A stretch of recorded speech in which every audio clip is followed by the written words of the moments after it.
je crois dans la tradition de Jésus, ça va être paragraphe 20 à 22, je crois. Avez-vous remarqué, Dieu allant de la forme d'un homme, et lisons encore une fois le verset 10, donc Exode chapitre 3, verset 10. Maintenant va, je t'enverrai auprès des pharaons, et tu feras sortir d'Égypte mon peuple, les enfants d'Israël. Moïse dit à Dieu, qui suis-je pour aller vers Pharaon et pour faire... Dieu a amené son serviteur dans le lieu où il s'était enfoui et lui a donné comme signe une montagne. Je ne l'avais jamais remarqué jusqu'à présent. Ce sera un signe éternel pour toi, vous comprenez. Ce matin, nous parlerons du troisième exode du peuple de Dieu. De l'appel du peuple de Dieu à sortir. Exode signifie conduit hors des. Appelé hors des, emporté hors des. Je voudrais utiliser ce texte comme sujet pour parler du troisième exode du peuple de Dieu, bien entendu. Ils ont eu beaucoup d'exodes, mais je vais parler du temps que Dieu a appelé un exode, c'est-à-dire une séparation d'avec le lieu où ils étaient alors. Amen. Amen. C'est ça, ce que nous avons parlé. Du troisième exode. Alors, nous avons cité Frère Branham. Bon, ici, il n'y a pas de paragraphe, mais il y a la page, dans la tradition des Baréliers, page 34. Non, vraiment. Page 38, pardon, page 38.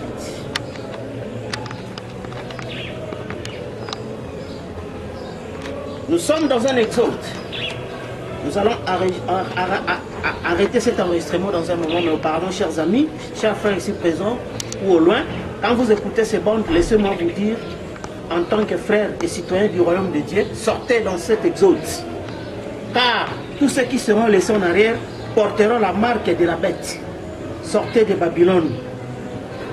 Sortez de cette confusion. Sortez de ces systèmes et servez le Dieu vivant.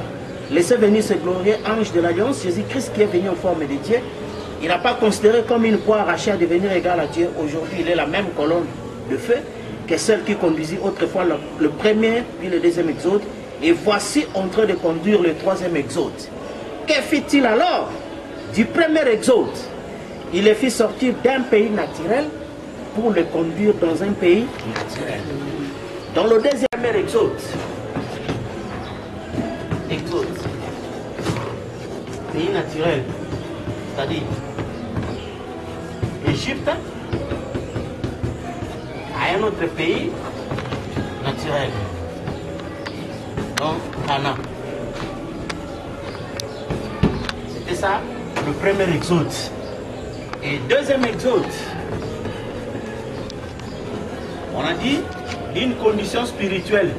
Et cette condition spirituelle, c'est ce qu'on a appelé le judaïsme, n'est-ce pas? Judaïsme qui devait quitter pour le christianisme, c'est-à-dire le baptême du Saint-Esprit. Alors, maintenant, on nous dit que le troisième exode, c'est du baptême du Saint-Esprit, n'est-ce pas? Au pays éternel du millénium. Alors, Frère Branham nous a défini, exode signifie sortir hors des, aller au-delà des. Donc sortir dans l'endroit où on était avant. C'est ce que nous venons de lire, Frère Branham. N'est-ce pas? Comme il a défini exode, ça dit quelqu'un ne peut pas parler d'exode et être dans le lieu où on l'a trouvé. C'est impossible. Un enfant d'Israël parle des autres et puis il est en Égypte. Non, ça n'a aucun sens. Exode, on doit vous voir déplacé. N'est-ce pas? Et nous avons vu comment regarder que dans l'exode, il y a eu toujours deux parties. La partie du départ jusqu'à la frontière. N'est-ce pas? C'est la première partie. Et la deuxième partie, c'est de la frontière à l'entrée au pays. N'est-ce pas? Et nous avons vu avec comment Moïse a fait cette première partie. du pays naturel, n'est-ce pas? Du pays naturel jusqu'à la frontière, dont nous savons tous l'histoire, c'est Cardes Barnea, n'est-ce pas? Ça c'était Moïse. Il a fait la première partie, c'est-à-dire du pays naturel jusqu'à la frontière. Et de la frontière, c'est Josué maintenant qui a pris le relève pour introduire les gens à Canaan. Vous comprenez? Et quelqu'un ne pouvait pas dire seulement non, Josué. Moi je connais Moïse. Qui est-il? Mais Josué, c'était toujours la continuité de Moïse, parce qu'on dit je serai avec toi comme j'étais avec Moïse. Okay. Alors c'était ça ici. Alors, et Josué les a introduits au pays. Et nous avons vu que il y avait maintenant une différence, parce que l'exode doit avoir ses conséquences. Vous ne pouvez pas voyager comme ça, même dans le naturel ici. Quand nous voyageons, c'est pour un but, c'est pour un objectif. Et souvent l'objectif positif. N'est-ce pas? Vous quittez d'un endroit pour aller dans l'autre endroit. Et cet endroit doit vous donner des avantages par rapport à l'endroit où vous étiez avant. Ça c'est vrai. C'est ainsi nous voyons même dans le monde naturel ici. Les gens disent, ah je vais quitter l'Afrique, aller en Europe. Pourquoi? La vie sociale est trop élevée. Quelqu'un dira, ah moi je préfère quitter en Europe, rentrer en Afrique. Pourquoi? L'environnement est quand même bon, il n'y a pas trop de pollution. Ah, donc il a ses objectifs. Vous comprenez? C'est pourquoi même dans le naturel, ici chez nous, parfois les Européens, on les trouve compliqués, mais parfois ils demandent aux gens, mais qu'est-ce que tu vas aller faire là-bas? Il n'a pas un objectif fixe, n'est-ce pas? Il dit, non, mais on ne te donne pas accès, parce que tu n'as pas un objectif fixe. Et c'est ça la même chose. Pour quelqu'un qui dit, non, nous sommes à l'église, bien sûr. Nous avons nos pasteurs, bien sûr. Pour quel objectif? Parce que Frère Branham dit, le péché signifie manquer le but. C'est ça que nous condamnons tous les jeunes hommes et les gens dans le naturel, non? Ils prennent une femme, on les voit aujourd'hui à gauche, à droite, et tout ça. On dit, bon, tu es avec cette femme pour quel objectif? Vous comprenez? Et cette femme a besoin d'un exode, c'est-à-dire de ses parents jusqu'à la maison du mari. N'est-ce pas? On voit la femme, non, elle est mariée, elle est chez ses parents. Ça n'a aucun sens. C'est ça l'exode. Et c'est ce qui fait que, ici, dans le premier exode, les gens devaient quitter l'Égypte pour entrer en Canaan. Et nous avons vu avec vous comment certaines personnes sont mortes, n'est-ce pas, en cours de route. Nous avons vu, dans la Bible, il y avait 2 tribus et demi. Au lieu d'entrer dans le pays, mais ils ont dit, nous avons vu des pays pendant le voyage qui étaient bons. Nous, on préfère vous laisser dans la terre promise et aller vivre dans si je cherche l'écriture, je vais trouver ça. Alors, vous trouvez tout ça, c'était là. Oh, vous trouvez aussi, il y a tellement de choses qu'on peut dire ici, frère. La vie que les gens menaient ici, ce n'est pas la vie qu'on menait ici. Ici, c'était la liberté. N'est-ce pas? Ici, c'était le travail, l'esclavagisme. Vous comprenez? Donc, on ne peut pas faire l'exode et puis ne pas constater une différence de vie. Nous vivons la même chose quand nous étions là-bas. Non, vous comprenez? Alors, c'était cela, l'entrée ici. Et il y avait toujours des choses, même pendant l'exode ici. Frère Branham dit, quand ils sont entrés en Canaan, la manne ne tombait plus. C'était maintenant le blé du champ. Tout ça, c'était des types. Vous comprenez? Alors, c'est ce qui fait maintenant que, comme Frère Branham dit, l'Ancien Testament a parlé de la croix parle de vous, c'est-à-dire de l'épouse. Le deuxième exode, Jésus les a trouvés dans une condition de judaïsme, n'est-ce pas? Où Moïse a dit, et Jésus disait, Moïse a dit, moi je vous dis. Moïse a dit, moi je vous dis. N'est-ce pas? Et ce qui fait que il les a trouvés dans le judaïsme. Quand vous péchez, il faut tuer un agneau. Quand vous péchez, il faut faire ceci, il faut faire cela. Et il devait les faire sortir de cette condition pour les amener au baptême du Saint-Esprit. Mais, comme toujours dans l'Exode, la première partie, c'était le ministère de Jésus-Christ. N'est-ce pas? Où Frère Branham nous a dit, vous êtes lecteur du message, qui les a amenés jusqu'à la frontière. N'est-ce pas? C'est là que les gens se sont achoppés quand on leur a lu, Frère Branham a dit que les prédications de Jésus-Christ ont échoué. Parce que ça n'a pas donné le baptême du Saint-Esprit aux gens. Pour preuve, Il dit à Pierre, le jour où tu seras converti, affermis les autres. Mon père, Seigneur, il a fait 3 ans et demi avec vous. Vous comprenez? Et jusqu'à la frontière. Et mes frères, madame, il dit, c'est le Saint-Esprit qui est le Josué, n'est-ce pas? Qui introduit les gens dans le pays, dans le baptême du Saint-Esprit. C'est le Saint-Esprit qui était le Josué, n'est-ce pas? C'est ainsi Paul posait toujours la question aux gens. Avez-vous reçu le Saint-Esprit depuis que vous avez cru? Parce qu'il savait que c'était ça la finalité. Parce que comme on disait aux gens, le christianisme, hein, ce n'est pas quand vous construisez un bâtiment et vous sentez des chansons. Non, le christianisme, c'était le baptême du Saint-Esprit. Peu importe que tu sois dans un bâtiment ou pas, ou qui que ce soit, le christianisme, c'était ça. C'est pourquoi, comme toujours, même frère Bonhomme répétait toujours la même chose. Paul ne disait pas aux gens, tu es de quelle église? Qui est ton pasteur? Non. Lui posait la question aux choses que as-tu reçu le Saint-Esprit depuis que vous avez cru? Amen. Parce que c'était ça le christianisme. Le christianisme, ce n'est pas appartenir à un ceci, avoir notre groupe, faire des membres de ceci. Non. C'était avoir le baptême du Saint-Esprit. C'est pourquoi nous avons vu que quand Philippe a parlé avec l'eunuque éthiopien, nous n'avons pas vu là où Philippe est allé pour construire un bâtiment. Rien. Paf, il est rentré. Il a laissé l'eunuque éthiopien. Vous allez dire que l'eunuque était perdu? Et frère Madame nous raconte souvent l'expérience que Paul faisait, où il trouve un seul homme, il part, et puis il trouve cette personne avec 30 autres. N'est-ce pas?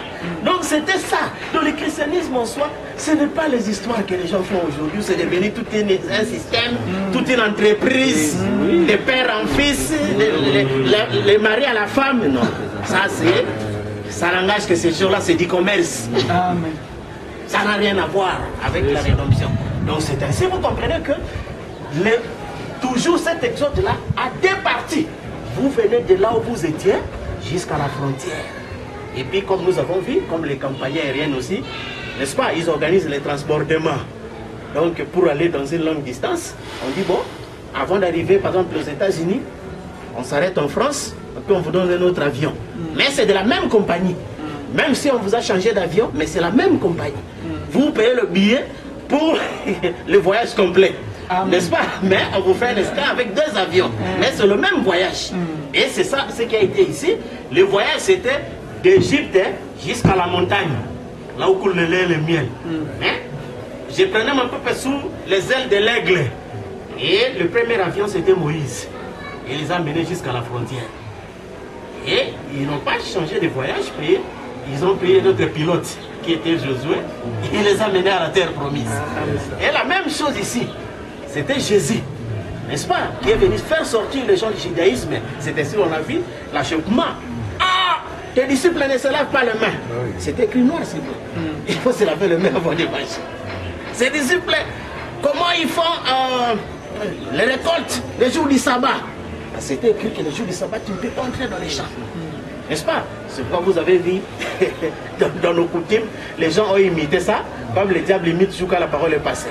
Quand vous voyez dans nos villages là-bas, oh, tel jour on n'entre pas en forêt. C'était l'imitation. Alors ce qui fait que, mais Jésus faisait autrement.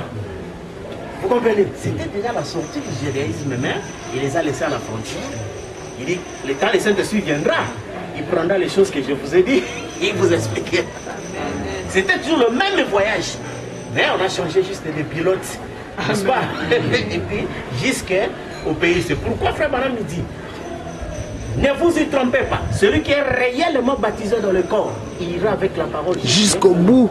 Amen. Si quelqu'un s'arrête à mi-chemin, son nom est effacé du livre. Annulé. C'était le cas avec ceux-là qui n'ont pas atteint Cana. Correct. Leur nom fut effacé du livre. C'était le cas avec Judas, qui se limitait à la frontière, n'est pas allé au pays qui est le baptême du Saint-Esprit, son nom est effacé du livre. Vous comprenez? C'est ça maintenant qui nous a poussé à arriver à la 3e exode. Donc on nous dit, souvenez-vous de Moïse. Donc souvenez-vous du premier exode. Correct. Et je vous enverrai Élie, les prophètes. Amen. N'est-ce pas? Et il a été dit à frère Bonhomme, comme Moïse a reçu des signes, toi aussi tu as 2 signes. Oui. N'est-ce pas? Effectivement, comme Moïse, il devrait nous amener d'abord du baptême du Saint-Esprit. N'est-ce pas? C'est pourquoi frère Bonhomme est né là-dedans. C'est le premier qui a révélé aux gens le baptême c'est au nom du Seigneur Jésus-Christ, n'est-ce pas? Et si vous êtes baptisé, vous recevez les dons du Saint-Esprit. C'est ça. Il a pris les gens par rapport à cette chose-là, n'est-ce pas? Jusqu'à un certain niveau dont nous allons voir encore aujourd'hui. C'est ça. Et ce que les gens ont oublié, nous avons lu ici dans l'exposé. Quand Frère Branham est maintenant veut changer des caps. Quand maintenant on veut donner un nouveau pilote. Voilà. C'est là que les gens n'ont pas compris. Oui. Page 165, exposé des âges. Tenons-nous dans la position de Josué et Caleb. Notre pays promis à nous commence à profiler à l'horizon, comme c'était le cas pour eux. Or, Josué signifie Jéhovah sauveur. Il représente les conducteurs du temps de la fin, qui viendra pour l'Église. Tout comme Paul est venu comme conducteur originel. Caleb représente ceux qui sont restés fidèles avec Josué. Amen. Souvenez-vous, Dieu avait fait naître Israël comme une vierge avec sa parole, mais il voulait autre chose. L'Église de ces derniers jours a fait de même. Remarquez, Dieu n'a pas fait avancer Israël, il ne l'a pas laissé entrer dans le pays promis avant le moment qu'il avait prévu. Or, les gens ont peut-être pressé Josué, le conducteur, en disant: Amen. Le pays est à nous, allons-y, parons-nous-en. Josué, tu es un homme fini, tu dois avoir perdu ta commission. Tu n'as plus de puissance que tu avais. Avant Dieu te parlait, tu connaissais la volonté de Dieu et tu agissais rapidement. Il y a quelque chose qui ne va pas chez toi. Mais Josué était un prophète envoyé par Dieu et il connaissait les promesses de Dieu. C'est pourquoi il attendait ses promesses. Il attendait une décision claire et nette de la part de Dieu. Amen. Et une fois venu le moment d'avancer, Dieu remit toute la conduite entre les mains de Josué parce qu'il s'était tenu à la parole. Dieu pouvait faire confiance à Josué mais pas aux autres. Ceci se reproduira à ces jours de la fin. Ah bon? Les mêmes problèmes, les mêmes pressions. Voilà. N'est-ce pas? Les mêmes pressions. Alors remarquez, qu'est-ce qui va arriver? Quand Frère Branham a commencé ici, avec le baptême du Saint-Esprit, n'est-ce pas?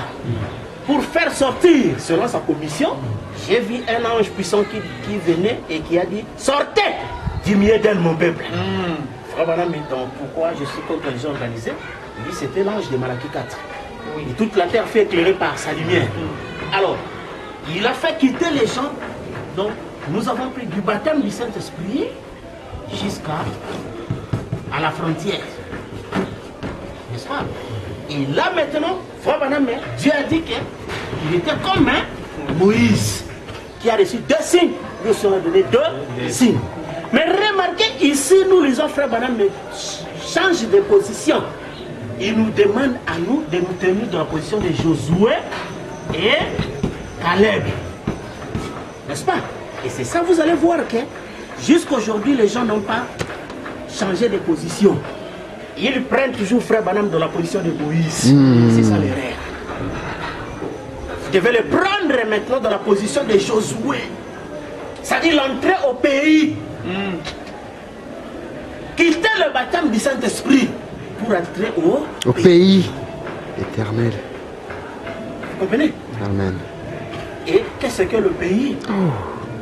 Et c'était ça le problème. Où Frère Branham, n'est-ce pas, dans les livres des Sceaux, là où nous lisons d'habitude, il nous a dit ceci. Quels sont aussi les Sceaux?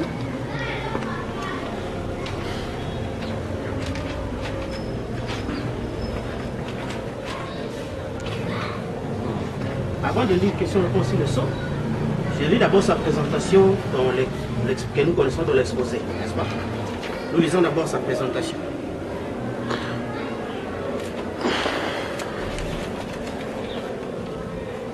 « 319 à la fin et 320, exposé des âges. Or, ces messagers de Malachie 4 et d'Apocalypse 17 va faire 2 choses.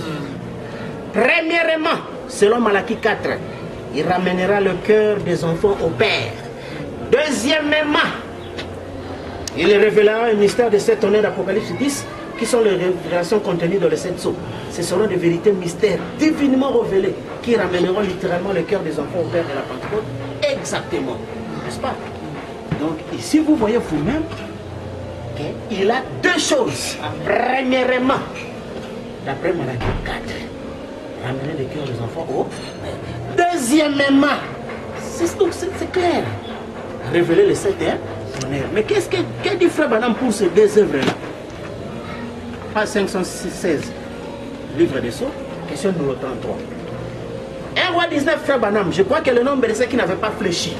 Oui, ça c'est le 700, merci. C'était 7000 au lieu de 700. Vous savez réellement quand une personne arrive comme ceci pour prêcher, je vais vous demander quelque chose. Quand il est arrivé au désert, il avait un message. D'un pas décidé, il est sorti du désert. Il est allé directement vers le roi, a dit, même la rosée ne tombera pas du ciel sinon ma parole. C'était là les paroles qu'il avait. D'un pas décidé, il est reparti aussitôt, il n'a rien dit à personne. Quand il avait un autre message, il venait tout de suite. Il prononçait ses messages. Il faisait aussitôt demi-tour et il retournait dans le désert. Maintenant, si vous remarquez, quand j'ai posé la pierre angulaire du tabernacle, il a dit, fais l'œuvre d'un évangéliste. Et maintenant, les rapproche où il y aura séparation entre les deux œuvres. Il y aura séparation entre les deux œuvres. Quelque chose d'autre est en train de se produire. Alors, j'arrive ici, j'essaye de faire de l'évangélisation et quelque chose d'autre. Vous voyez ce que ça fait? Oh, je m'attends à ce que l'église soit assez spirituelle pour comprendre. Correct.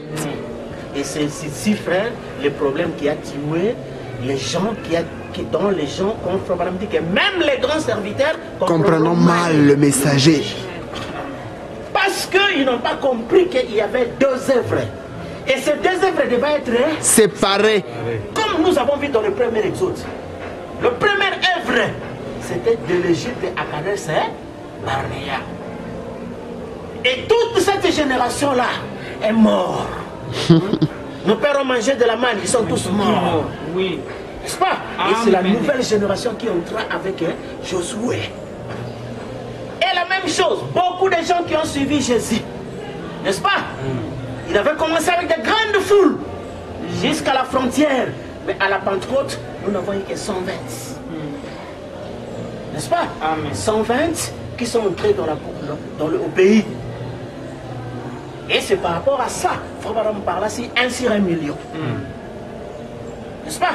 Et c'est ce qui fait que ici, vous allez voir, frère, que Frère Branham commença d'abord par le mystère du baptême du Saint-Esprit, n'est-ce pas? Jusqu'à la frontière où son premier ministère était terminé. Et que maintenant, il devait y avoir un deuxième ministère. Comme nous avons vu, c'est le même voyage. N'est-ce pas? Mais en deux tranches. La sortie et puis l'entrée. Et beaucoup sont sortis, mais beaucoup ne sont pas entrés. C'est ça qu'on appelle beaucoup d'appelés les parce que ce sont les élus qui entrent. De la même manière, vous avez vu dans les cérémonies du mariage, on posait la question aux gens, abandonneras-tu toutes les autres pour s'attacher uniquement à elle? N'est-ce pas? Parce que ça, c'est un exode que l'homme passe. N'est-ce pas? Du temps, de la fréquentation et toutes ces choses-là, et ainsi de suite, jusqu'au jour de sa décision finale, où on voit l'homme avec son élu. N'est-ce pas? Et à ce moment-là, on lui demande d'abandonner tous les autres. C'est ainsi, l'appel ne signifie pas trop grand-chose, mais c'est l'élection. Correct. Amen. Correct. Vous comprenez? Et c'est ce qui fait que beaucoup sont venus ici avec Moïse. Vraiment. Et deux sont entrés au pays. Beaucoup ont suivi Jésus. Mais peu sont entrés au baptême du Saint-Esprit. C'est pourquoi vous allez voir que beaucoup ont suivi Frère Branham dans cette première étape du mystère du baptême du Saint-Esprit. Mais trop peu vont entrer dans le mystère du pays éternel. Amen. C'est ainsi remarqué. Toutes ces églises qui se réclament du message de Branham prêchent le baptême du Saint-Esprit. Ils prêchent le baptême du Saint-Esprit. Oui, ils sont limités. Même les dénominations. Et ils ont rejeté les dénominations. Voilà. Ils prêchent maintenant la même chose. Voilà. Or, quand dans l'allemand, Frère Branham dit il y aura des millions de millions qui ne seront que les imitateurs. L'imitation aujourd'hui, c'est prêcher le baptême du Saint-Esprit. Correct. C'est bien une imitation. Ça, c'est vrai. Parce que nous devions séparer les œuvres. Comme Frère Branham indique ici. Première œuvre, n'est-ce pas? C'était ramener le cœur des enfants au Père. Deuxième œuvre, c'était révéler le mystère Or, révéler le mystère ne concernait pas seulement l'âge de l'Odyssée. Daniel a entendu les 7 tonnerres. Frère Madame nous le dit dans l'Apocalypse, c'est des symboles. Au paragraphe 64 jusqu'en bas, que Daniel a entendu les 7 tonnerres. Et on a promis à Daniel qu'il devait venir au dernier jour pour cet héritage. Parce que l'héritage des rites, c'était Boaz. Frère Madame dit quelles sont ces choses? Ce sont des mystères. Les mystères, oui. Et Daniel devait venir écouter cela. Alors, ce qui fait que ça, c'était quelque chose d'autre. Maintenant, qu'est-ce qui devra se passer? Quand nous sommes venus du baptême du Saint-Esprit, frère, jusqu'à ce qui s'était passé, remarquez, avant la venue de Nioué, n'est-ce pas? Pardon, je passe un peu ici. Avant la venue de Nioué, n'est-ce pas? Remarquez que en 1962, toutes les annonces que Frère Branham fait, montrant aux gens que le message était terminé, c'est-à-dire cette première partie du ministère. N'est-ce pas? Lisons quelques-uns de ces symboles. Je prends ce rangé du côté de Jésus.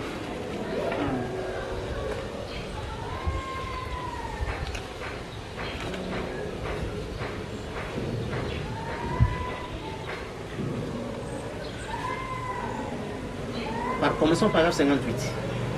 Maintenant, ce que je pense là-dessus, si cet ange qui m'a adressé ces paroles, disons, comme Jean-Baptiste a été envoyé pour être le percusseur de la première venue de Christ, voyez-vous, ton message devra porter ce message, celui-ci serait le percusseur de la seconde venue de Christ. Bien.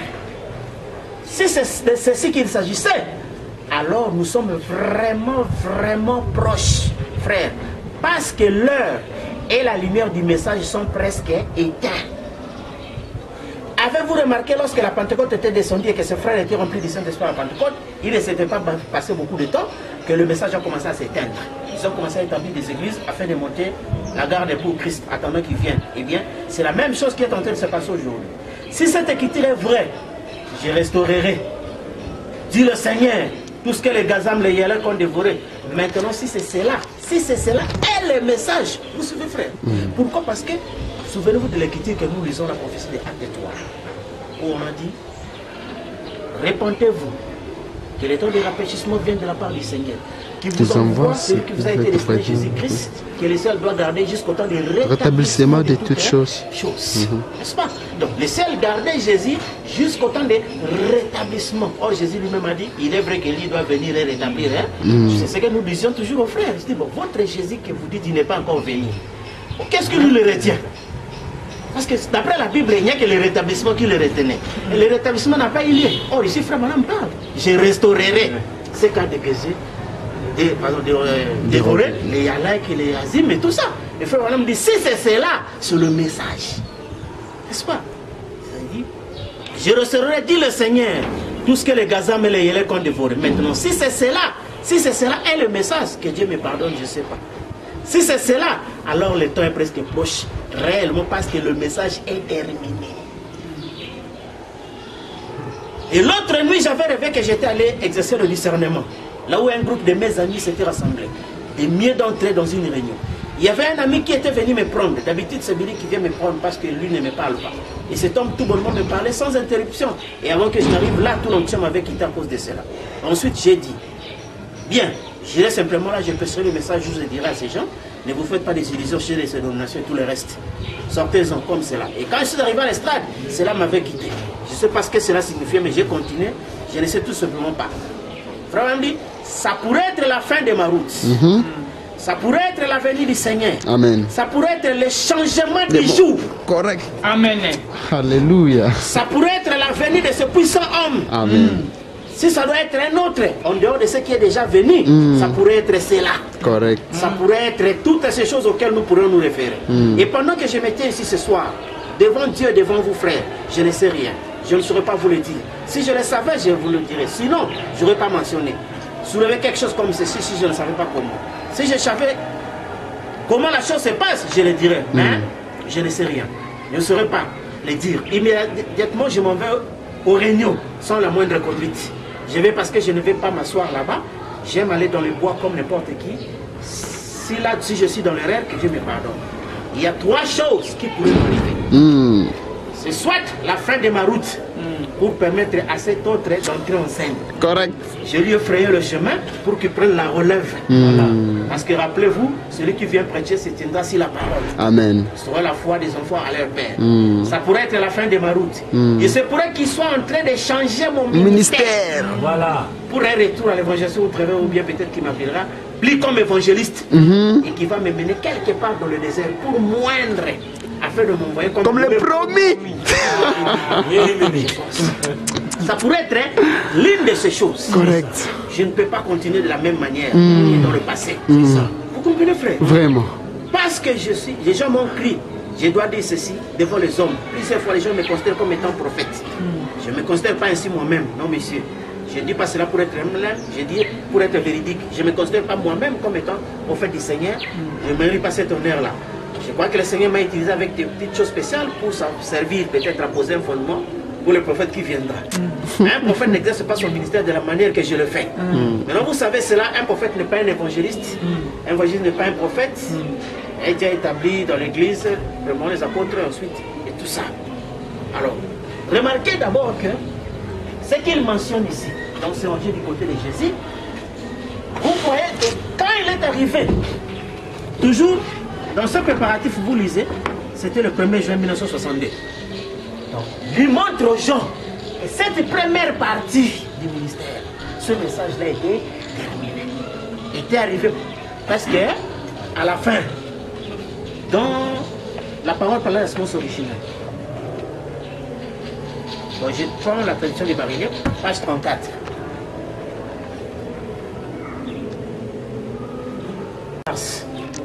Il dit, alors pourquoi les faits du réveil ont-ils diminué? Vous n'entendez plus parler de Billy Graham, ni des autres grands évangélistes. Laura Robel n'enflamme plus le pays comme autrefois. On n'entend plus parler de mes réunions. En voilà 3. Qu'est-ce qui se passe-t-il? Maintenant, nous allons arriver à un enseignement vraiment profond. Je vais devoir l'utiliser. Et si cette bande devait tomber entre les mains de Billy Graham ou de Laura Roberts, je désire que vous sachiez, mes frères, que ce n'est pas que je fasse PDK de vous. Vous remarquez que je m'inclus aussi dans cela en tant que votre frère dans l'évangile. Je pense qu'après ça, vous aurez, frère, une meilleure compréhension de la raison pour laquelle je fais ce que je fais. J'espère que je trouverai grâce aux yeux de Dieu devant vous en étant honnête et véridique, en vous donnant la raison. Il n'y a pas longtemps que le feu de Billy Graham brûlait dans le monde. Maintenant, vous n'en entendez parler que très rarement. Il prêche toujours, mais qu'est-ce qui se passe-t-il? Frère Laura Roberts embrasait la terre, maintenant cela s'éteint. Thomas Osborne, ce sont tous des hommes bons et pieux. Qu'est-ce qui s'est-il passé? Croyons que Dieu m'a appelé à un ministère.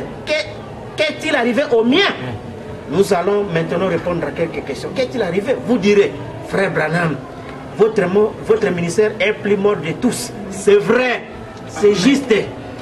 On n'entend plus parler de Billy Graham que de moi et que de Laura Roberts. On entend parler de Laura Roberts en un jour que de moi en 6 mois. Tommy Osborne, Tommy X, n'importe lequel de ces hommes pieux, on en entend parler davantage. Mais en ce qui concerne le mien, il est encore plus éloigné que tous les autres. Qu'est-ce qui s'est-il passé, frère Branham? Vous nous disiez que vous croyez réellement la parole et toutes ces choses. Que vous est-il arrivé? Qu'est-ce qui s'est-il passé? Parce que souvenez-vous, nous venons de lire dans l'exposé, les gens faisaient pression à Josué. Que tu n'as plus ta commission, tu n'as plus la puissance et tout ça.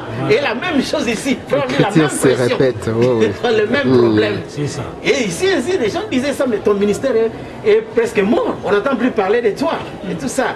Qu'est-ce qui est passé? Maintenant, mettez bien ceci dans votre pensée.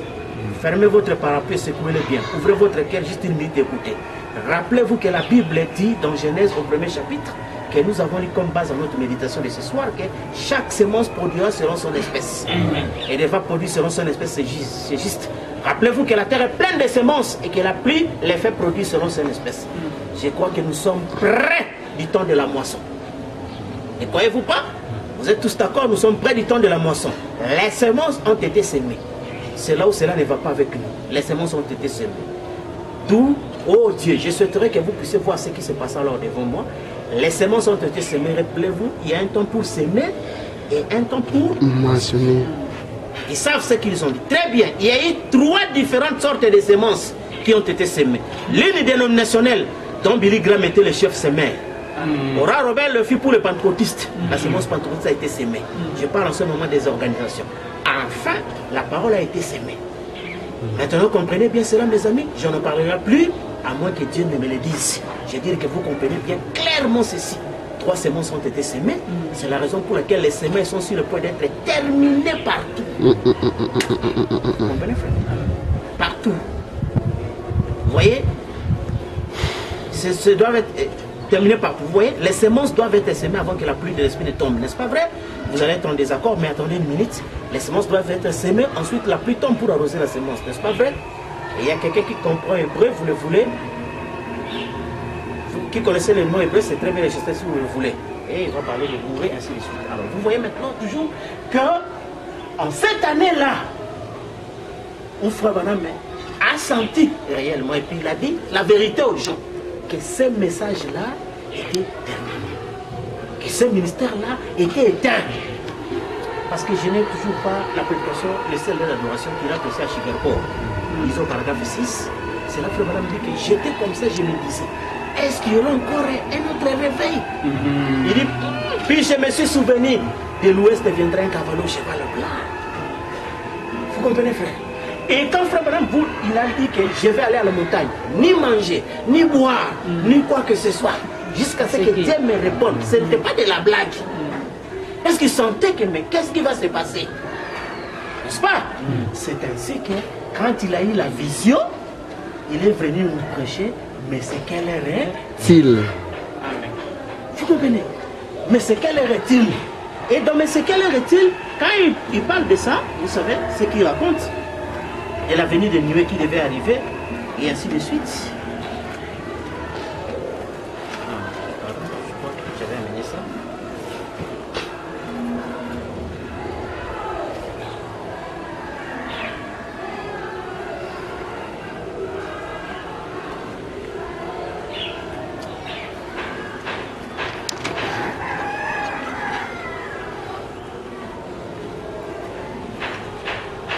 C'est ça. Page 29 là.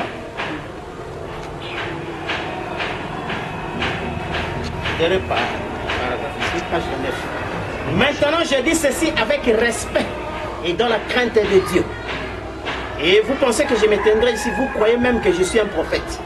Je ne prétends pas en être un. Mon sentiment était celui-ci.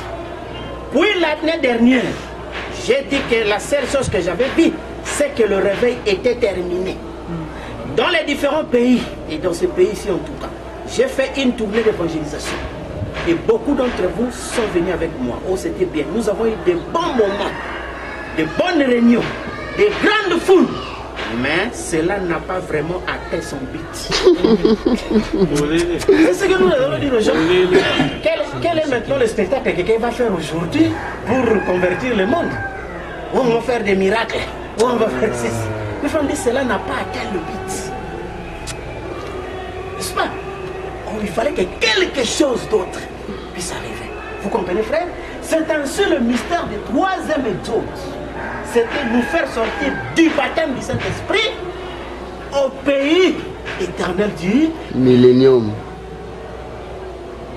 Vous comprenez? Alors, ce qui fait que ce pays-là, dans lequel nous devions entrer, au frère, on dit que notre terre promise profile à l'horizon. N'est-ce pas? Or, la terre promise, donc c'est une terre de la promesse. N'est-ce pas? Or, nous avons lu dans la Bible, Pierre a dit ceci, je crois dans 2 Pierre, avant de trouver l'interprétation de Frère Branham.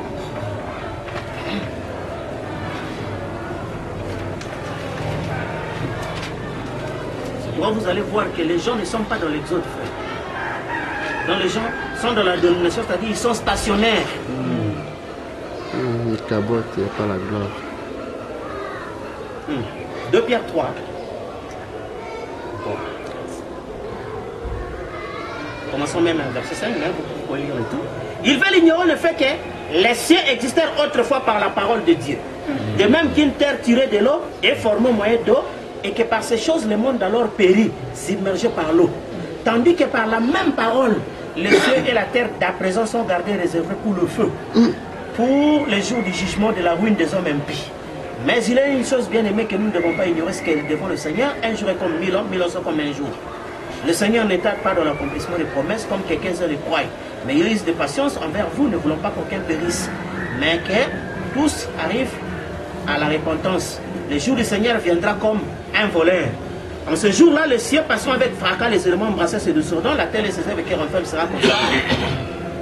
Puisque, donc, toutes ces choses doivent se dissoudre, qu'elles ne devaient pas être par la sainteté, la conduite, la piété, attendant et attend l'avènement du jour de Dieu, jour à cause duquel les cieux enflammés se dissoudront et les éléments embrassés se fondront. Mais, nous attendons selon sa promesse des nouveaux cieux et une nouvelle terre où la justice habitera.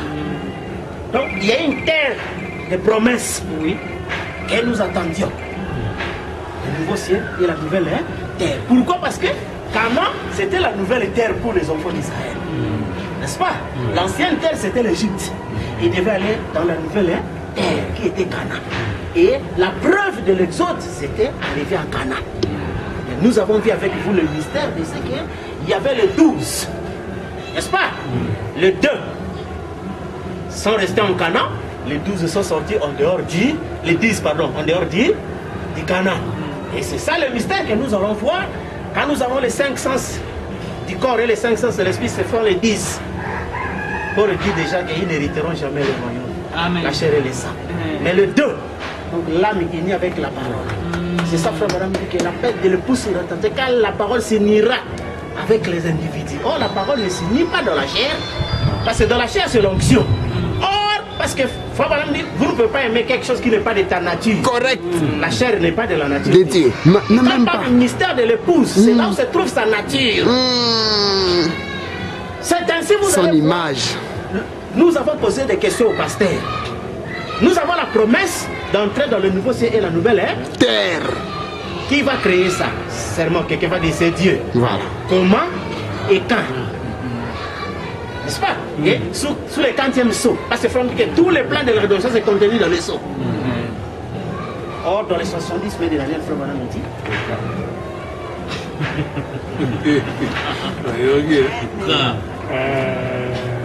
C'est pourquoi vous voyez que une fois et suivi de Gabriel à Daniel.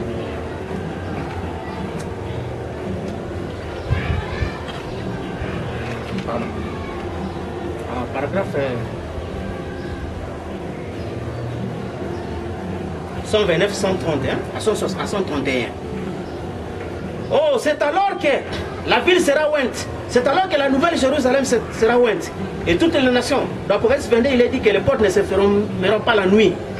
Il n'y aura point de nous, tous les rois de la terre apporteront leur honneur et leur gloire dans cette ville. Ces murailles seront des jastes et des sardoines, les 12 espèces de pierres, et ainsi de suite. Bon, on saute un peu, vous allez lire, 129 jusqu'à 131, même à la maison. Elle viendra, la ville sainte qui descend du ciel d'auprès de Dieu qui vient sur la terre. Voyons maintenant ce qui va se passer pendant cette période-là. Aimez-vous ça? Prenons Ésaïe 65 un petit instant. C'est vraiment trop bon pour qu'on passe par-dessus. C'est vraiment trop bon pour qu'on le laisse de côté. Il fait peut-être un peu chaud, mais continue à avancer. Ésaïe 65. Écoutez ce qui va se passer pendant cette période-là. Et posez-vous donc la question, amis pécheurs, de savoir si vous pouvez vous permettre de manquer ça. Ésaïe 65. Commençons verset 17. Frère Madame dit, écoutez bien tous maintenant. Ceci se passe pendant le millénium, quand le Saint des Saints est... Ouais. Qu'est-ce qui se passe? Car je vais créer de nouveaux cieux et une nouvelle terre. On ne se rappellera plus les choses passées et ne reviendront plus à l'esprit. Donc, les nouveaux cieux et la nouvelle terre sont créés quand le Saint des Saints est... Ouais. Est-ce que le Saint des Saints est... Ouais. C'est là que le nouveau ciel et la nouvelle terre devaient être créés. Mais qu'est-ce que le nouveau ciel et la nouvelle terre? Pour précéder même les choses. Je n'ai pas, parce que la demeure future qui est ici a perdu de pages. Hein? Prochainement, on va trouver, si vous avez une demeure qui est vraiment tout entier là, amenez-nous. Ça l'a dit. Et la nouvelle terre, c'est ce dont Jésus est allé préparer. Oh, dans la communion par la rédemption. Quand Jésus est allé préparer, ce ne sont pas ceci, mais ce sont des... Pourquoi? Parce que le corps de Jésus était la nouvelle terre. C'est ça. Le corps de Jésus était la nouvelle terre. Et frère me dit que si lui était la parole, quelle devrait être l'épouse? La parole entière. L'épouse ne peut pas être la femme née du sexe. Non, non, non. Non. Vous voyez.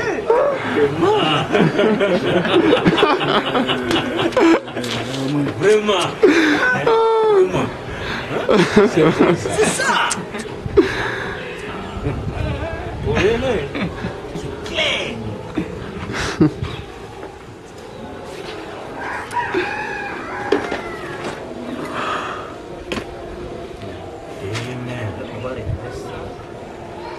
Ah oui. Dans paragraphe 293, 294, hein, de même. Dieu et ses créatures et sa création habitent ensemble en parfaite harmonie. Comme les cieux et la terre sont mari et femme, de même Christ et l'Église, ils se rencontrent tous dans un grand plan glorieux de la rédemption. Et vous vous souvenez quand Frère Branham parlait sur l'agneau et la colonne, il dit les cieux et la terre se sont embrassés. Or c'était quoi? La colonne de feuilles dans un corps. Créé. Pas né d'une femme, créé. Et ce qui fait qu'ici, il dit, de même que Christ et l'Église se rencontrent dans un plan, tout ça. Et dans la nouvelle terre, il y a une nouvelle ville. Oh là là, écoutez bien maintenant, n'oubliez pas ceci. Donc Jésus a dit dans Jean 14 qu'il allait préparer. Votre cœur ne se trouve pas. Quand il partira, j'ai une raison de partir. Vous avez crié en Dieu, croyez aussi en moi. Dans la maison de mon père, il y a plusieurs demeures. C'est ça la nouvelle terre. C'est dont Jésus était allé préparer. Or, c'est pourquoi vous comprenez que ici, Frère Branham est venu d'abord nous amener du baptême du Saint-Esprit au pays éternel. C'est pourquoi ici dans la demeure future, ce que nous lisons, quand nous arrivons, parce que soyons d'abord là où nous étions, s'il vous plaît, on va avancer. Il dit, remarquez, nous avons lu avec vous que réellement le message est terminé. J'ai parlé du premier message, n'est-ce pas? Parce que nous avons vu qu'il y a deux œuvres. Premièrement, et puis deuxièmement. Alors vous posez la question, frère, vous êtes dans le premièrement ou deuxièmement? Parce qu'il a dit qu'il faut séparer. Voilà. Il nous a dit ça. Il nous a dit qu'il faut séparer. Il dit j'attends ce qu'il soit assez spirituel. Si vous n'êtes pas spirituel, vous allez mélanger les deux. Confusion. Même les gens qui ont cru qu'il allait se révéler. Jésus est venu. Mais ils sont toujours dans le baptême du Saint-Esprit. Troublés. Méli-mélo. Troublés. C'est ça. Ils sont dans le trouble. Et ici, quand Frère Branham parle de la parole, par la sémence originale, il dit réellement que les réveils sont terminés. Vous vous rappelez l'autre, Frère Branham, pourquoi je ne peux plus prier? Sentir. C'était avant, il dit fiston, c'est à cause des conditions actuelles. Et vous imaginez à ce temps-là. Qu'en est-il? À prier pendant 8 heures. Ça, c'est le 6e saut. La tribulation. Amen. Il dit le montagne cachée. Prière. Vous trouvez que en 1962, donc c'était ça. Vous pouvez voir ma vie que non, à quoi c'est terminé. Il faut que quelque chose d'autre arrive. Voilà. Il faut que quelque chose d'autre arrive. Et c'était la fin, où on dit le jour de l'homme est terminé. Et nous avons vu avec vous le mystère du XXe siècle. Correct. Où Noé était le premier prophète du XXe siècle. Jean-Baptiste, le deuxième prophèt du William XXe siècle. Branham. Et William, c'était le troisième prophète du XXe siècle, ce qui fait 6000 ans. Le jour de l'homme. Correct. Le chiffre de l'homme, c'est 6. Ils ont dit que le chiffre est terminé. Et remarquez même une déclaration que Frère Branham a fait dans Révélation de Jésus-Christ. C'est ainsi, quand vous voyez aujourd'hui, les gens accomplissent littéralement ce que Jésus a dit, que l'essentiel a bâti sur le sable. Donc les gens amènent les gens à des églises et ils bâtissent autour du sable, autour des lettres humains. Et c'est là ils échouent, lamentablement. Or, quand Frère Branham a parlé ici, dans Révélation de Jésus-Christ, au paragraphe 155, parce qu'il dit, heureux celui qui lit et ceux qui entendent les paroles de cette prophétie, qui gardent les choses qui sont écrites, car le temps est proche. Le temps est proche. Quel temps? Celui de la révélation complète de Jésus-Christ à ces églises. Et tandis que les âges se déroulent, cela leur est simplement révélé. Maintenant, nous sommes arrivés à la fin des temps. Et nous sommes vraiment à la fin du monde. que Frère Branham dit. Et avant que cette semaine soit terminée, si Dieu est avec nous, pour nous aider, nous prouvons que nous sommes à l'ère de l'achèvement des âges de l'Église. Cette semaine. Nous sommes dans l'âge de l'Église de l'Odyssée, la consommation de tous les âges. Correct.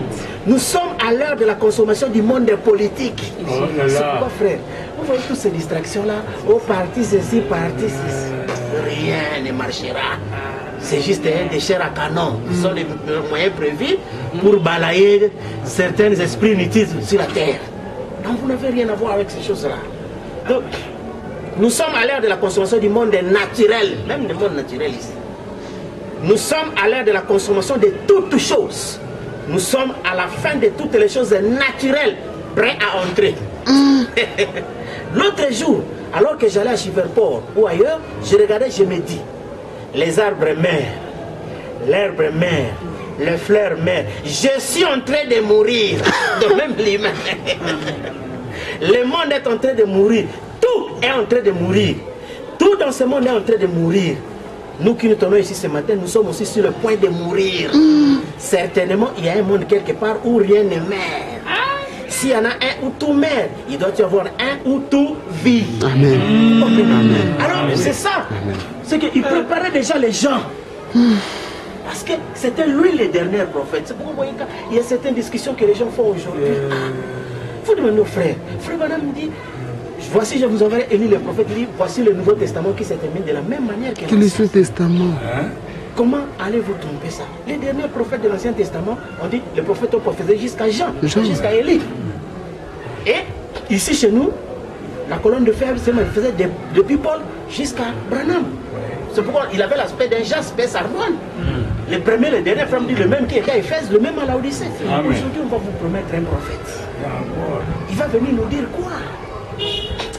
Il va nous donner quoi? Et il viendra accomplir sur le 4e saut. C'est ça le problème. Bon, une maison, on met la pierre de fête. C'est le tol. Bon, qu'est-ce qu'on va mettre ici? Je ne sais pas.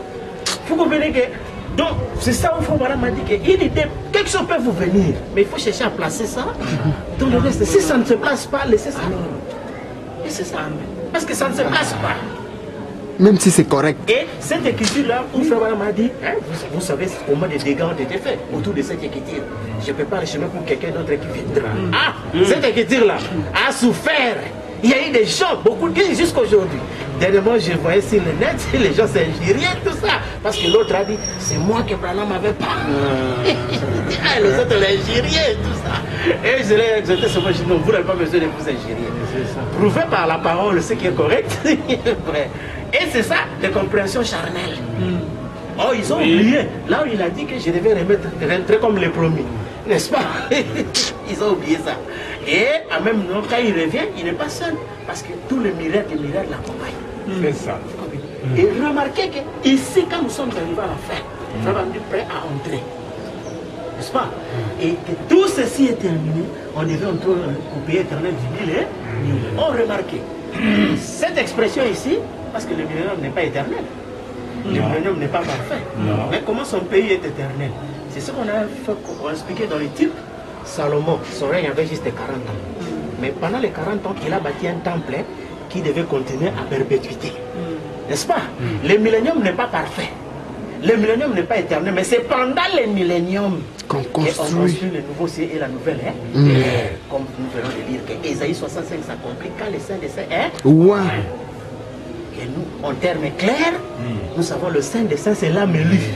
Et tous les saints, les âmes élues, on dit à Frère Branham, quand Jésus viendra, il viendra à toi d'abord. Donc en premier lieu. Ensuite, nous viendrons pour prendre des décors. C'est ainsi Branham quand il a dit que tout est nué entre à moi majestueusement. De la même manière, lors de la dédicace du temple de Salomon, les nuées entrent. Et ici, pendant le millénium. les nuées très saintes, c'est-à-dire en termes clairs. C'est là où est l'âme de William, de Frère Branham. Son âme. Ah oui, son âme. Et cette âme-là, qui n'est pas le fils de Charles et de Hélène. Non, c'est l'être éternel. Et quand il est loin, c'est à ce temps-là que Ésaïe 65 s'accomplit. Les nouveaux cieux et les nouvelles terres. Amen. Or, les nouveaux cieux et la nouvelle terre, c'est le corps. Oh, parfait. La nouvelle terre. Un corps, hein? Créé C'est pourquoi nous posons la question comme Paul posait. Alléluia. Depuis que vous avez cru, avez-vous reçu les corps? Depuis que les nuées sont venues? Alléluia. Si vous n'avez pas reçu les corps, vous avez manqué le but. Amen. Vous avez Amen. manqué le voyage.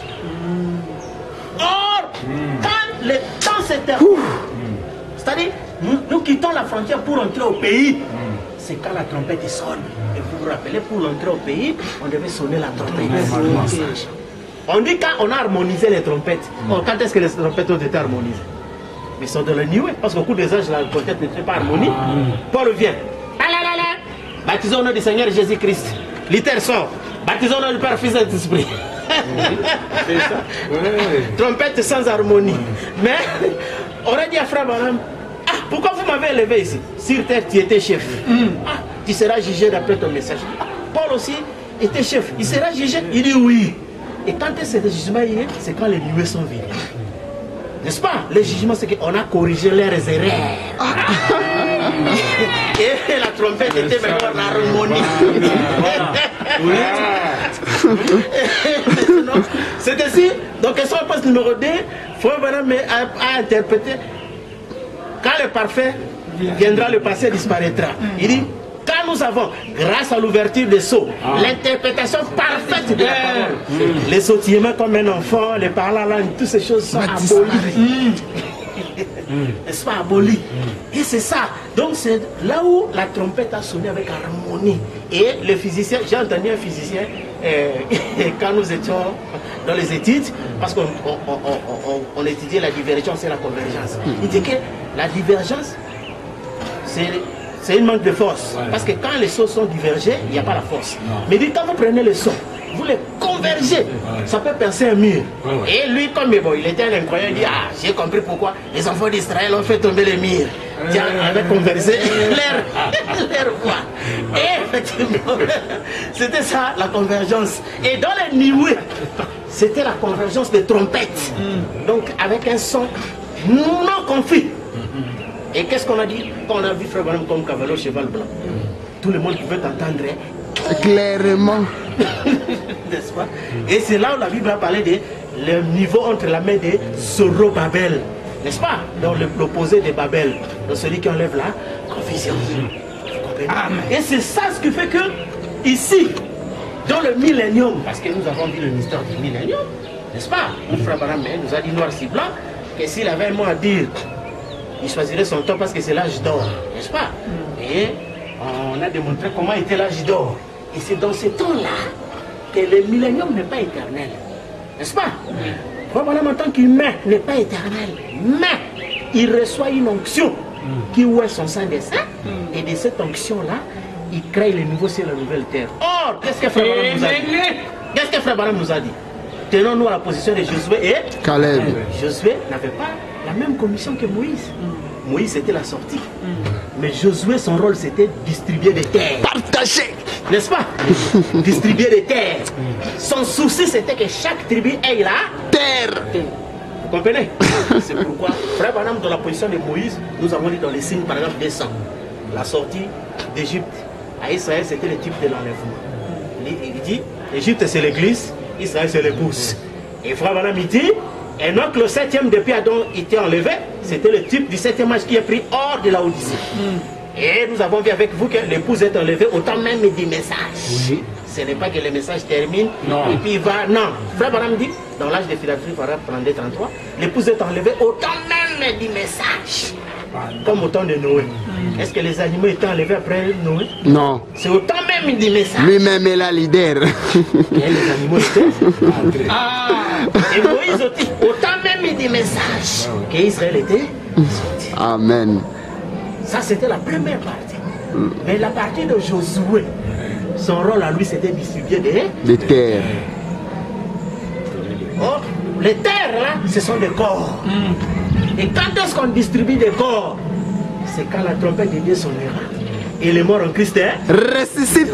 Oh, mort ressuscité signifie une âme qui vient prendre les corps. Correct, correct. N'est-ce pas?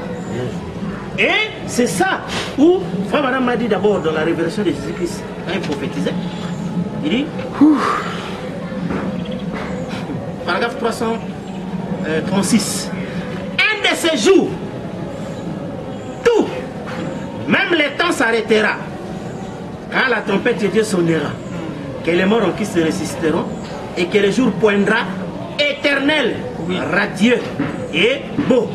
Tout genou fléchira et tout ça. Ce prophétisme, le temps s'arrêtera et tout.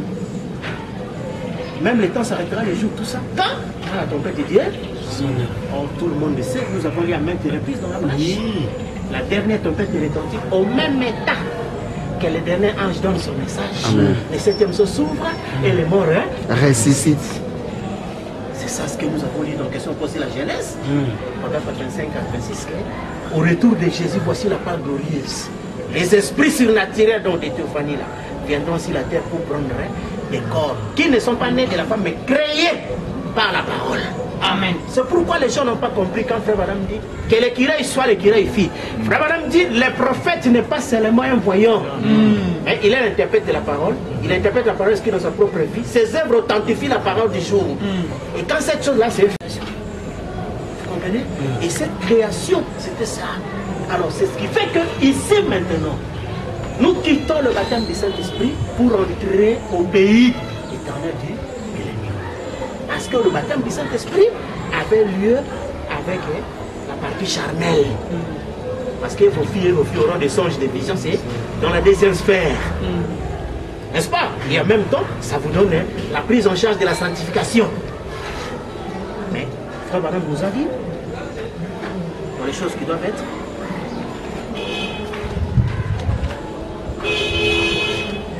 paragraphe 112. Vous dites, mais je prophétise, Caïphe aussi, Balaam aussi, ça n'a rien. J'ai le baptême du Saint-Esprit. Ça non plus, ça n'a rien à voir avec les choses. C'est seulement un don temporaire pour vous. Frère Balaam dit, le véritable don, c'est votre âme. Là au fond, vous voyez, qui est né de Dieu et qui contrôle tout par la parole de Dieu et par la volonté de Dieu. Et là, vous grandissez, vous voyez, vous êtes un fils et une fille de Dieu. Vous comprenez? Donc, le baptême du Saint-Esprit, c'était un don temporaire. Mais le véritable don, parce que Frère Branham dit le véritable, ce n'est pas vrai par rapport à faux, mais le parfait par rapport au partiel. C'est pourquoi le baptême du Saint-Esprit, c'était le partiel. Mais ici, rendre le Saint des Saints, c'est la dernière des choses qui va se produire sur la terre, comme Frère Branham dit. C'est ainsi, depuis que tout ce que les gens ont prêché là-bas, on n'a jamais eu les lieux très saints. N'est-ce pas? Parce que tout ce qu'on prêchait à l'église, c'est par rapport à l'être humain. C'est pourquoi on appelle ça le jour de l'homme. N'est-ce pas? Répentez-vous, soyez baptisés pour recevoir les dons du Saint-Esprit. Et on vous pardonne vos péchés, vous recevez les dons, et les dons vous justifient, vous sanctifient pour vous mettre au service. Et c'est un don temporaire, partiel.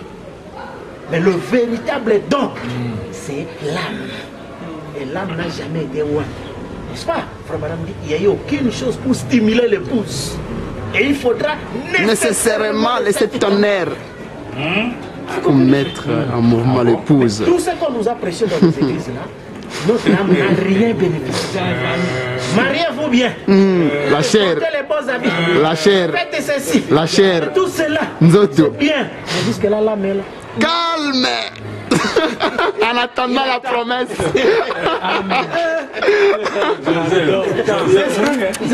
C'est ça. C'est ça. Quand vous lisez Apocalypse, le livre est des symboles. La Frère me dit que les sept honneurs doivent être révélés pour révéler la puissance latente. Amen. La puissance endormie. C'est ça qu'on dit.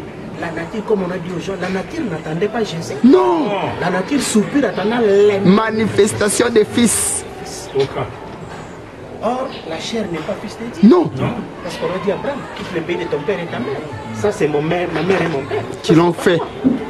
N'est-ce pas? C'est ce que nous a dit. Ça, ce n'est pas vous.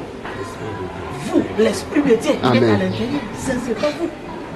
C'est ça, on a dit à Abraham, quitte le pays de ton père et ta mère. C'est ça que les gens ne quittent pas. Non. Ils sont toujours à Mésopotamie. Ils vont toujours rester au deuxième exode. Maman et papa. Amen. Faut voyager. Et c'est ça le troisième exode. Et je sais pas, nous avons posé la question aux gens. Vous êtes dans le troisième exode. Avez-vous déjà quitté le baptême du Saint-Esprit? Êtes-vous déjà entré au pays éternel?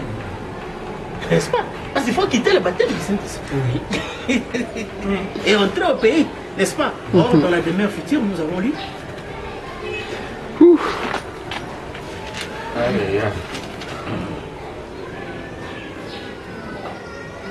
Paragraphe 236. Et nous, on a vécu tous ces types. Ici seulement, quand vous en arrivez au 8e, vous entrez dans l'éternité. Vous ne venez pas par des lois, Non. des rituels et des ordres. Vous venez par prédestination. L'unique loi. Amen. Voilà une vraie sainte convocation. Correct. Voyez-vous, nous sommes à la fin du 7e âge de l'Église, l'âge de la Pentecôte. Vous le voyez, nous entrons dans cette sainte convocation. Nous entrons dans cette éternité réelle, Authentique. où l'Église n'est pas appelée à stationner dans une dénomination, mais entrer dans l'éternité, avec le roi éternel. Amen. On n'a pas tout ça, rien du tout dans les jours, dans les temps. Vous êtes passé dans l'éternité d'où vous venez. Vous étiez là dès le départ. Voyez-vous, si vous avez la vie éternelle, il n'y a qu'une forme de vie, c'est Dieu. Amen. Qui est exprimé. Amen. Voyez-vous, si vous ne l'êtes pas de toute façon, vous n'y serez pas. Donc, c'est ça le mystère où le troisième exode. Frère Branham a commencé par le baptême du Saint-Esprit. Voilà. Certes, il nous a menés jusqu'à la frontière. Et il n'était plus Moïse. Il nous a dit, tenons-nous maintenant dans la position de Josué et Caleb. Josué, les conducteurs de la fin. Caleb, les fidèles, ceux qui sont fidèles. N'est-ce pas? Pas ceux qui sont fidèles à Moïse, à Josué. N'est-ce pas? Et ce qui fait que Moïse n'a pas boudé Josué comme maintenant. Mais le problème, c'est que l'étape finale dont Moïse a commencé, c'était l'entrée dans le pays. C'est pourquoi Frère Branham a commencé comme les églises.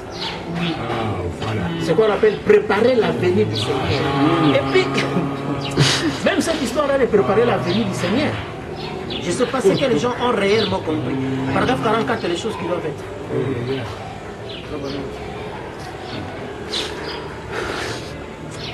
Paragraphe 44. Regardez vos parents terrestres. Avant que vous arriviez ici, avant de savoir que vous arrivez, ils ont préparé votre venue. Maintenant, pensez un peu à ça. Vos parents terrestres, un parent terrestre n'est qu'un type d'un parent céleste. Si nous savons donner les bonnes choses à nos enfants, à combien de votre raison votre Père céleste saura-t-il donner les bonnes choses à ses enfants? Ce sont les paroles de Jésus. Ils ont préparé votre venue, les parents.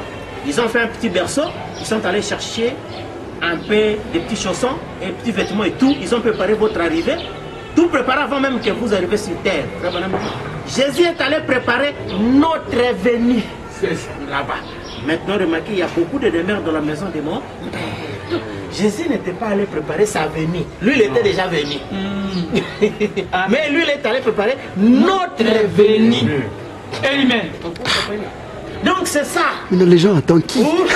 C'est pourquoi, quand Romain dit les gens soupirent, attendant les manifestations. C'est pourquoi, quand Frère Branham a dit que l'ouverture des sceaux, le livre des sceaux, c'est les croyants. N'est-ce pas? Il dit, tous ceux qui sont dans le livre sont lui. Les croyants, les paroles du livre. N'est-ce pas? Et c'est ça ce qu'on a dit aux gens, que le livre des sceaux n'est pas des broches de papier, non. Parce que tout le monde a ses papiers ici. Mais ils ne comprennent rien. Mais vous, les croyants, vous êtes les paroles du livre. Parce que Frère Branham dit, le plan de blé dans sa totalité, c'est ça le livre de vie. Amen. Amen. Et c'est ça où vous voyez que troisième exode, ce n'est pas comme vous avez vu, beaucoup de nos frères se sont enthousiasmés, c'est vrai, on ne vise pas ça. La photo de Frère Branham ici, tout ça, troisième exode, c'est bien. Mais vous personnellement, n'est-ce pas, es-tu entré dans cet exode? Entrer signifie as-tu quitté le baptême du Saint-Esprit? Es-tu entré dans une éternité réelle et authentique? Là où il n'y a que les repos. Oui. Vous comprenez? Et c'est là, dans cette éternité réelle et authentique, from dit réelle. Pourquoi? Parce que vous avez lu noir sur blanc dans la prédication des paroles rédempteurs. C'est quoi? Si je n'ai pas perdu le paragraphe, ça peut être 48. Et vous descendez. Quand Frère Branham m'expliquait d'abord, un homme et une femme s'aiment sans savoir pourquoi, il dit c'est l'éternité qui commence. Des éternités dans un corps appelé le temps. Oui, c'est ça. Il faut aller. Sans l'éternité, c'est votre théophanie. C'est ça l'éternité. Comment? Théophanie. C'est ça l'éternité parce que c'est un être éternel. Et quand vous entrez dans cette théophanie, ça veut vous quitter la chair. C'est ça, vous ignorez la chair, vous savez que ce n'est pas vous. Mais vous, c'est la théophanie. Le grand problème, c'est qu'on a enseigné les gens la seconde venue dans la chair. Oui, c'est ça. Voilà. Or, la chair n'est pas concernée par la seconde venue. Oui. Parce que la seconde venue, c'est la venue du royaume. Oui. Et Paul dit, la chair et le sang n'héritera pas. C'est ça. n'est pas concerné. C'est pourquoi dans le temps de la moisson, je vais chercher la citation, Frère Branham dit, Jésus ne vient pas prendre ceux qui essayent de vivre saintement. Non, mais ceux dont les noms sont écrits dans le livre. Amen. Or, dans l'exposé, Frère Branham dit, Dieu n'a pas prédestiné la personne ici, mais la sémence. C'est ça le prédestiné. Et Frère Branham dit, dans la sainte convocation, rien à voir avec les choses littérales. C'est situé au prédestiné qui n'ont jamais commencé.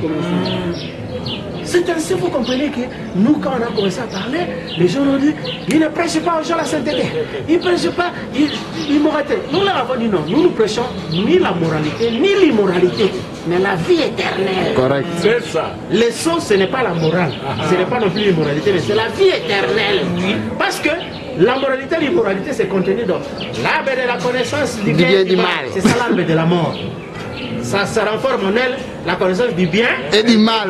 Il y avait défendu. C'est pourquoi que vous fassiez du bien, vous faisiez du mal. La mort. C'est ça. C'est ainsi les gens étaient étonnés quand Frère Branham dit que dans le royaume il y a tout genre de gens. Vous allez trouver des fanfarons.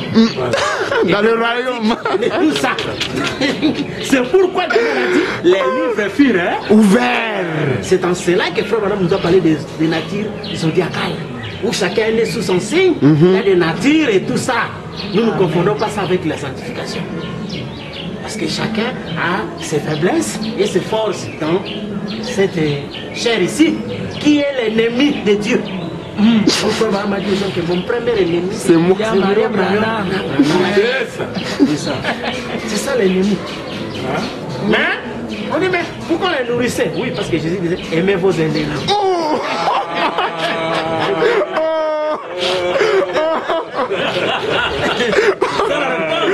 Voilà.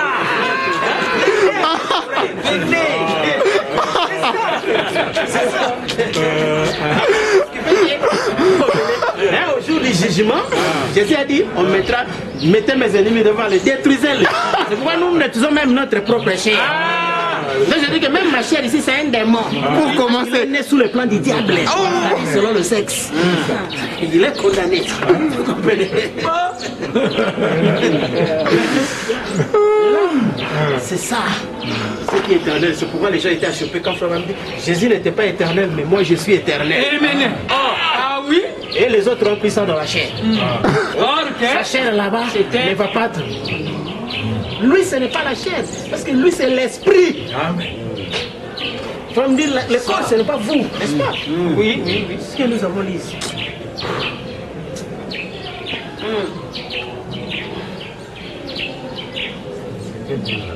Les choses qui doivent être sont ici. Sont ici. Cette vieille tente terrestre, ici, vous savez ce que c'est? Ce corps, c'est comme un vieux manteau. Manteau qu'on porte. Un manteau qu'on a porté autrefois. Mais maintenant, vous en avez tellement de meilleurs que vous ne l'utilisez plus. Les gens n'ont pas encore leur manteau. Ah oui, réellement. Qu'est-ce que vous faites? Vous les suspendez dans le placard. Parce que vous en avez un meilleur. Vous avez un meilleur manteau. Il est plus au goût du jour. C'est ça ce que nous disons aux gens. La chair n'est plus au goût du jour. Oh, moi je suis ceci, je suis ceci. Frère me dit, au jour du jugement, vos aïeux de justice ne tiendront pas debout. Oui. Et vous savez le mystère qui était là. Quand les gens sont venus condamner la prostituée, Jésus n'a pas discuté, mais l'écriture sur la terre. Le mystère. Sur la terre. Et chacun a lu l'écriture sur la terre. Il s'est vu. C'est ce qu'on a dit aux gens. Quand les livres furent ouverts, frère me dit, vous voyez, les caractères de la terre, du corps. C'est ça, les Écritures sur la terre. Parce que les Écritures, ce sont les caractères. Amen. Et chacun a des caractères écrits dans son corps. Et quand nous allons commencer à démontrer ce qui est dans le corps de tout un chacun d'après son signe de naissance, personne ne peut condamner à l'autre. Parce que c'est vrai. L'autre est faible pour les femmes, toi tu seras faible pour l'argent, l'autre est faible pour... Tout le monde est dedans. C'est ainsi, quand tout le monde est parti, il est resté qu'avec le Fils. C'est pourquoi quand le nuée vient, le jugement est remis entre les mains du Fils. Seul qui peut exercer le jugement. Et c'est ainsi, vous avez vu que les gens qui ont essayé d'exceller dans le légalisme, aujourd'hui, ils ne parlent même plus. Oui. Ils ne parlent plus parce que, Frère Branham a dit dans les versions l'expression de la foi, il dit, par l'imitation, il dit, vous pouvez obtenir des guérisons. Il dit, par l'imitation, vous pouvez vivre la vie chrétienne. Il dit, mais vous ferez mieux d'être sur vos gardes, car vos péchés vous atteindront. Vous serez démasqués. Et c'est ça ce que vous voyez aujourd'hui. Les églises ont forcé. C'est ça. Ils ont forcé la sainteté. Ils ont forcé ces choses-là, mais afin de quoi ça a rattrapé. Donc nier les églises et même ils ne parlent même plus de la sanctification. Parce que les choses qui se passent, C'est terrible. et ce vieux corps, comme ça, il a porté l'image du céleste. Pourtant, il n'est pas vous. C'est ce que tu dis. Il n'est pas vous. Vous êtes à l'intérieur de ce corps. Vous, l'Esprit de Dieu. C'est pourquoi quand on a dit à quelqu'un, on dit, si nous sommes esprits de Dieu. Nous sommes esprits mauvais ou sains. C'est ça dans l'adoption, troisième partie, où Frère Branham dit que Josué est le Saint-Esprit qui parle à l'homme, qui parle à l'homme intérieur, le Saint-Esprit. Dans l'homme intérieur. Parce que c'est un esprit. Soit il est mauvais, c'est un démon, ou il est saint, c'est un esprit qui est saint. C'est pourquoi on disait à Judas que c'était un démon. Vous êtes à l'intérieur de ce corps. C'est ce qui amène l'extérieur à la soumission. C'est parce que l'intérieur qui tire, vous voyez, ce corps n'est qu'un vieux manteau. Un jour, qu'allez-vous faire? Puisque vous n'étiez dans ce vêtement que pour un temps. C'est comme les vêtements terrestres. Ce corps, votre vrai corps, votre vrai moi, se trouve à l'intérieur de ce vieux manteau que vous appelez William Branham ou Suzy Jones. La misère terrestre Jones ou n'importe qui d'autre. Voyez, un jour, il sera suspendu dans la misère terrestre en souvenir de vous. Vous le déposerez là-bas dans la tombe et quelqu'un érigera dessus une pierre tombale. Si j'ai le révérend un tel, ou Jean un tel, ou tel, il reposera là en votre mémoire. Les gens ne vous ont vu que dans celui-ci, c'est que vous étiez. Votre vrai moi était à l'intérieur de ça. Mais le vieux manteau, ça ne faisait que porter l'image du céleste. Oh les amis, vous avez fait des résolutions pour changer de manteau, n'est-ce pas? Oh, nous avons vu avec vous le mystère du changement de prendre le manteau, c'était quoi? Les Chinois, c'était la concordance des deux morceaux. Deux morceaux de papier. Une fois qu'il y a concordance des deux morceaux, vêtements. Concordance, vêtements. C'est pourquoi aujourd'hui, si votre âme, une fois que ça se concorde avec un corps, vous avez droit aux vêtements. C'est ça. Ce qui fait que moindre le sang des saints. N'est-ce pas? C'est là qu'Ésaïe 65 compris. Parce que dans le naturel, comment l'ancien terre est né, l'ovule de la femme a rapporté le germe. Ce mélange-là, on mangeait l'arbre de la mort. N'est-ce pas? Qui a donné le corps.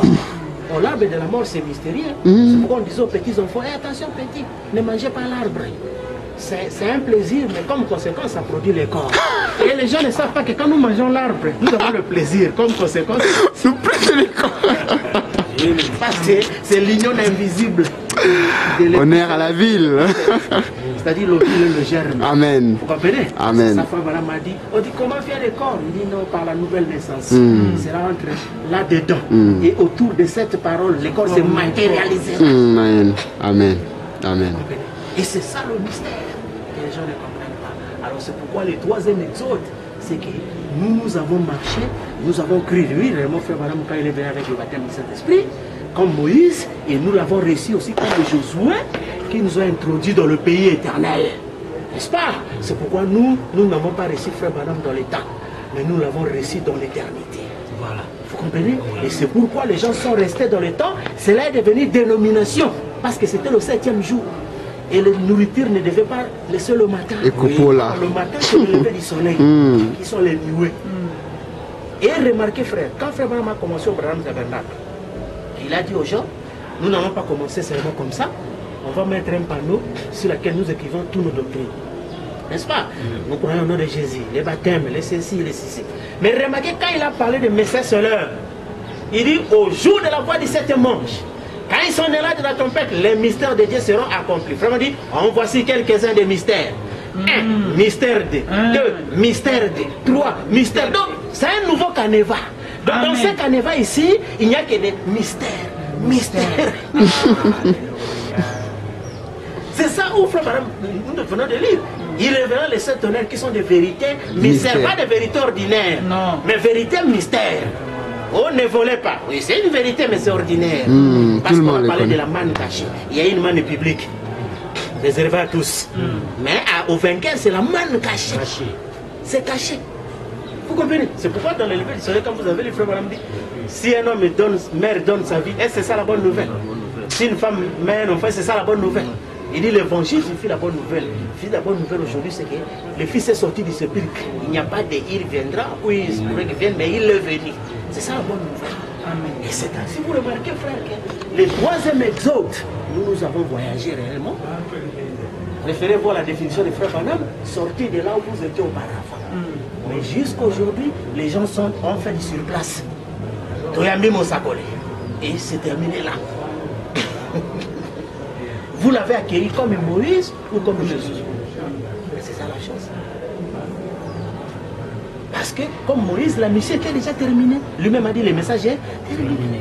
Mais comme Josué, c'est ce qu'il a introduit dans le pays. Vous comprenez? Où chaque âme reçoit les corps. Et c'est pourquoi vous avez vu que les Nioué, c'est un événement où Femme dit que c'est que tous les prophètes et les sages ont entendu. N'est-ce pas? Mais on n'en parle plus. Les gens discutent autour de mettez ceci, faites ceci, mariez-vous ceci, l'autre polygamie, et toutes ces choses-là, ça vous amène où? Ces choses-là. Que vous vous mariez ou que vous ne vous mariez pas. Cela donne quoi au royaume? Vous comprenez? Là, ce sont juste la moralité pour la discipline. Comme Paul disait que non, pour éviter les désordres. Chacun y sa femme. Ça, c'est un problème. Paul n'a même pas fait de grandes doctrines ou quoi. Non, il dit, mais quand je parle du mariage, ce mystère est grand. C'est par rapport à Christ et l'Église. Ce n'est pas ces choses-là. C'est ça. C'est pas ces choses-là. Les choses spirituelles sont devenues.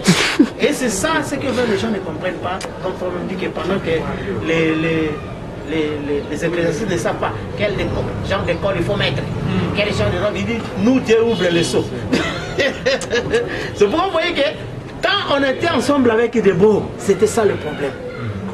D'autres frères, leur souci c'était, on est jeunes ministres, on va aller prêcher là-bas, on va nous donner ceci, on va donner ceci. Mais nous, notre part, parce que même quand vous lisez la Bible, on dit, ceux-là, par leur vie, ont montré qu'ils n'étaient pas dignes de cette vie. Mais ils cherchaient une cité. Or, à Dieu, est-ce qu'aujourd'hui, il y a quelqu'un qui Dieu a donné des concessions comme Abraham? Vous voyez, malgré tout ça, mais son cœur, il cherchait la cité. Mais aujourd'hui, la cité est venue, mais les gens cherchent le matériel. Vous voyez là où il y a les esprits. Comme Frère Branham m'a dit, les gens que je croyais être des noyaux, mais j'ai été dessus, ils sont attachés au matériel.